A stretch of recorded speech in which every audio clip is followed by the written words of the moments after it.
Assalamualaikum warahmatullahi wabarakatuh. Sebelumnya kami ucapkan terima kasih kepada Profesor Dr. Edi Cahyono selaku dosen pengampu mata kuliah kimia organik fisik. Sebelumnya izin kami kelompok 4 mempresentasikan hasil diskusi kami dengan judul penerapan reaksi eliminasi 2 pada struktur senyawa organik. Sebelumnya, perkenalkan nama saya Aisyah Ibar Farahman dan rekan-rekan saya.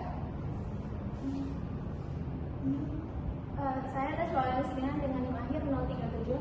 Saya ada Fitri Oktaviani dengan NIM akhir 034. Dan saya Dr. Ahmad Bahari dengan 3 NIM akhir 047. Tujuan daripada diskusi kami yang pertama itu memahami mekanisme reaksi eliminasi bimolekuler 2 pada senyawa 2-bromopropana. Yang kedua, menentukan energetika dari reaksi E2 senyawa 2-bromopropana dengan nukleofil basa kuat OH.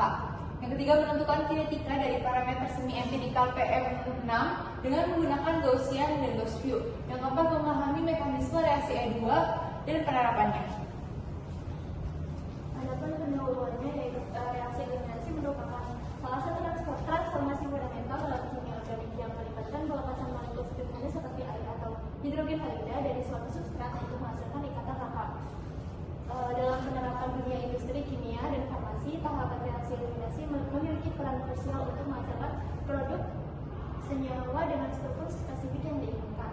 Nah, salah satu mekanisme yang paling penting dan sering diterapkan dan yang akan kami bahas di sini adalah eliminasi bimolekuler atau reaksi eliminasi 2.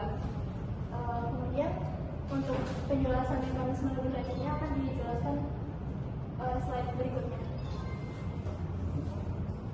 Kemudian faktor-faktor yang mempengaruhi reaksi eliminasi 2 ada 4. Yang pertama, struktur substrat, di mana semakin tinggi tingkat substitusi dengan urutan yang tersier, yang paling tersubstitusi daripada sekunder dan primer, itu semakin stabil alkena yang terbentuk.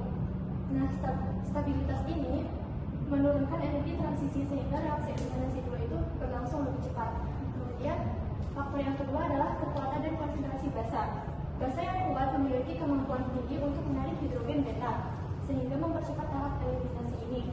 Namun pada basa besar atau blue gas itu akan kesulitan mendekati hidrogen karena akan terhalang oleh sterik, sehingga basa cenderung akan memilih hidrogen beta yang paling mudah dijangkau. Akibatnya, produk yang terbentuk adalah produk Hofmann atau produk alkena yang kurang tersubstitusi. Kemudian faktor yang ketiga adalah sifat gugus pergi, di mana semakin bergugus pergi, maka semakin mudah ikatan antara C dengan X itu terputus saat reaksi berlangsung. Nah, hal ini menurunkan energi aktivasi sehingga reaksi eliminasi juga berlangsung lebih cepat. Kemudian yang keempat adalah sifat pelarut, di mana dalam pelarut aprotik polar, basa tidak tersolusi kuat sehingga dalam tanda kutip itu tetap bebas dan reaktif untuk menarik hidrogen beta, sehingga membuat reaksi eliminasi 2 ini berlangsung lebih cepat. Sebaliknya, jika pelarut protik dapat menstabilkan basa melalui ikatan hidrogen sehingga menurunkan reaktivitas basa dan memperlambat reaksi. Selanjutnya ada pengaplikasian reaksi eliminasi 2. Yang pertama itu adalah sintesis alkena. Jadi alkyl halida ini diubah menjadi alkena melalui mekanisme eliminasi satu tahap yang biasanya digunakan untuk bahan-bahan penting seperti mengubah 2-bromopropana menjadi propena. Yang kedua ada dehidrohalogenasi dengan menggunakan basa kuat seperti KOH atau NaOH yang berperan dalam reaksi eliminasi dengan menarik proton dari karbon beta sehingga gugus halogen dapat terlepas secara bersamaan dengan dan terbentuk ikatan rangkap 2. Yang ketiga adalah produksi senyawa antara. Jadi reaksi N2 ini berperan untuk menghasilkan senyawa antara seperti alkena yang biasanya digunakan sebagai bahan dasar untuk sintesis lanjutan berbagai produk seperti antiseptik, anestesi, dan juga zat pendingin. Yang keempat ada pengendalian regiokimia. Reaksi E2 cenderung menghasilkan alkena yang stabil, yaitu alkena yang lebih tersubstitusi karena stabilitasnya meningkat dengan tambahnya gugus akhir pada ikatan rangkap sehingga pada eliminasi 2-bromobutana terbentuk 2-butena sebagai produk utama. Ini untuk artikel yang kami gunakan.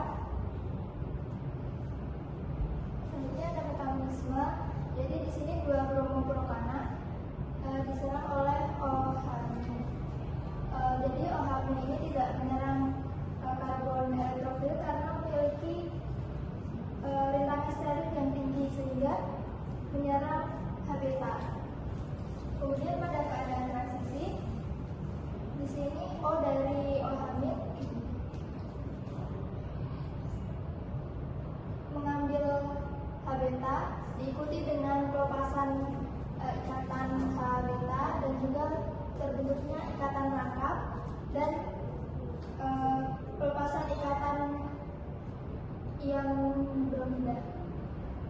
Kemudian terbentuk propena yang bromida dan juga air.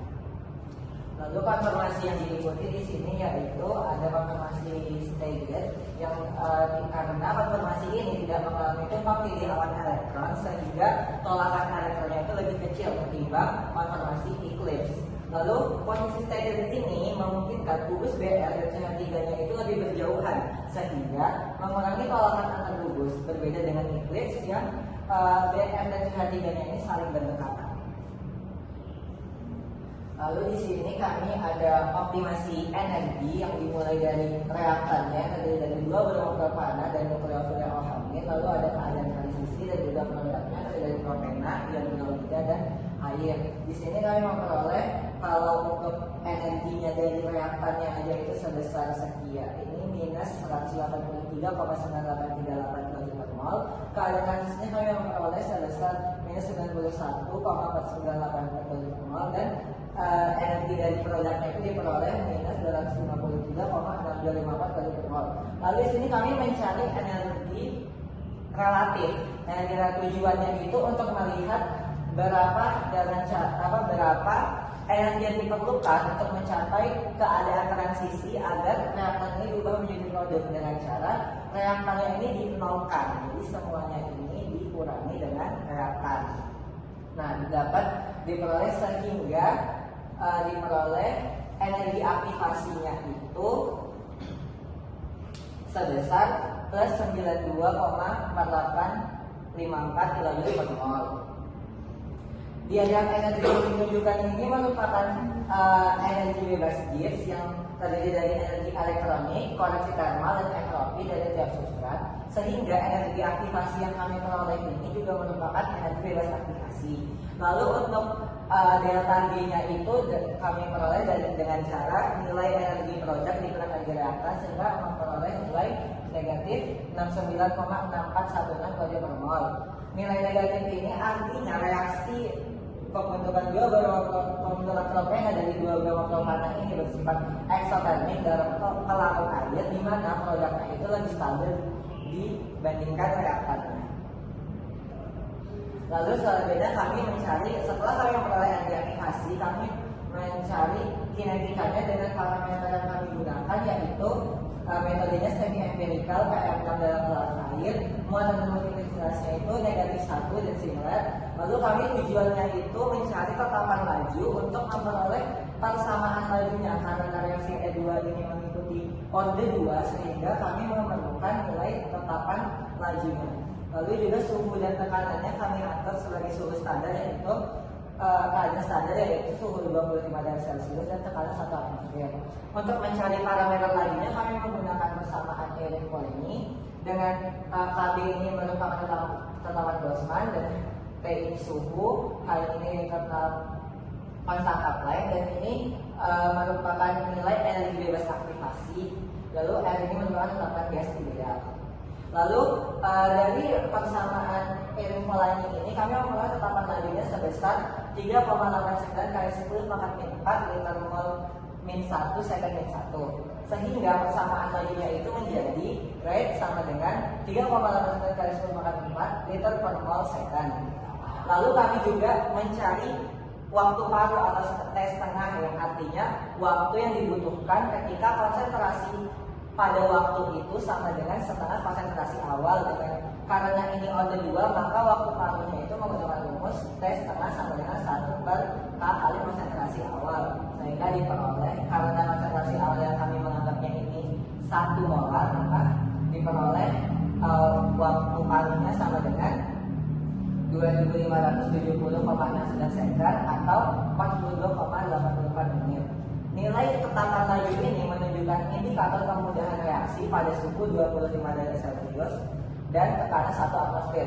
Untuk meningkatkan nilai tetapan laju ini, maka diperlukan peningkatan suhu agar laju reaksinya juga meningkat sehingga reaksi pembentukan alkenanya menjadi lebih cepat. Dari hasil diskusi kami dapat disimpulkan bahwa reaksi alumina C2 berlangsung dalam satu tahap atau konsentrasi dengan pelepasan HBNA dan gugus seperti secara bersamaan membentuk alkena. Kemudian laju reaksi mengikuti kinetika order 2 itu bergantung pada konsentrasi substrat dan basa. Yang ketiga, reaksi dipengaruhi oleh beberapa faktor utama yaitu struktur substrat, kekuatan dan ukuran basa, serta kemampuan gugus putih. Yang keempat, secara energetika, reaksi memiliki energi aktivasi cukup tinggi yaitu sebesar min 69 kJ, tetapi menghasilkan produk yang stabil, yaitu delta G-nya kurang dari 0. Kemudian penerapan reaksi 2 untuk sintesis alkena ini membentukkan senyawa antara dan produksi bahan kimia seperti monomer, polimer pada plastik. Sekian presentasi hasil diskusi kami cukupkan. Wassalamualaikum warahmatullahi wabarakatuh.